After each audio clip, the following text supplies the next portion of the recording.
pakon. Yan. Nyo talon tuan rumpa, urulai rumpa lah ilam tu kan.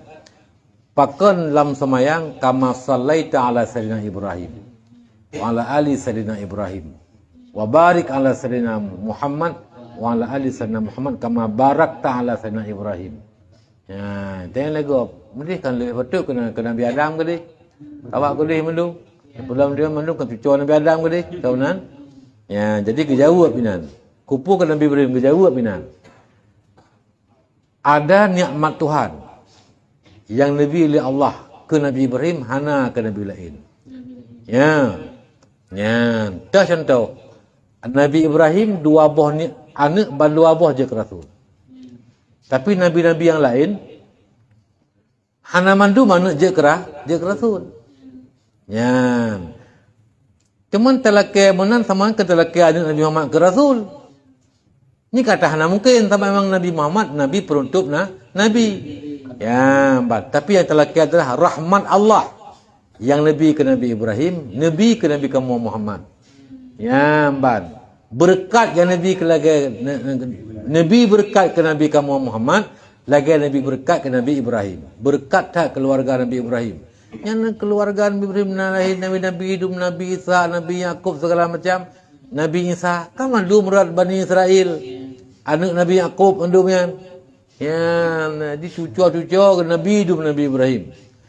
Adapun Rasulullah Muhammad sallallahu alaihi wasallam karena hana mungkin lejak ke Nabi. Ya, tapi zuriat Nabi, para habaib, nyo zuriat Nabi, nyo melebihi, adapun bahkan sama dengan Nabi-Nabi masa Bani Israel. Ulama umati, ya, kal anbiya Bani Israel. Ulama umatku seperti para Nabi-Nabi Bani Israel. Termasuk para habaib, yang ulama-ulama tu. Ya, jadi mulia-mulia tak karamah-karamah. Yang kan mukjizat tapi karamah-karamah ramai. Ya.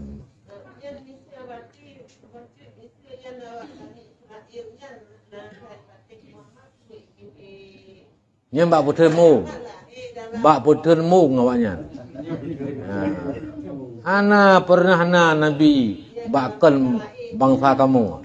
Ya, nyo mbak orang Arab pernah je ke nabi yan. Ya, mbak putermu yan.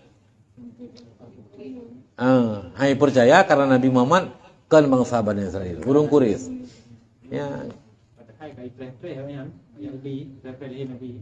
Kerana waktu kalahi kan li bangsa Bani Israel. Ya, kakak betul. Di kufur. Ya. Ya.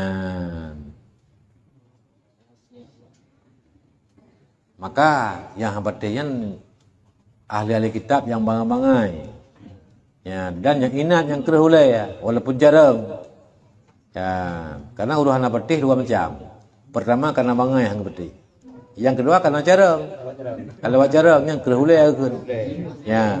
Tapi bangsa Bani Israel ahli kitab yang jarang, ulama-ulama Bani Israel ya, ahli-ahli kitab yang jarang dah nak kerhulai gepercaya. Termasuk yang apa Siti Khadijah kan, yang enggak pegah di Nabi ke Wahyu pertama kan, pegahnya Rasulullah kita. Ya.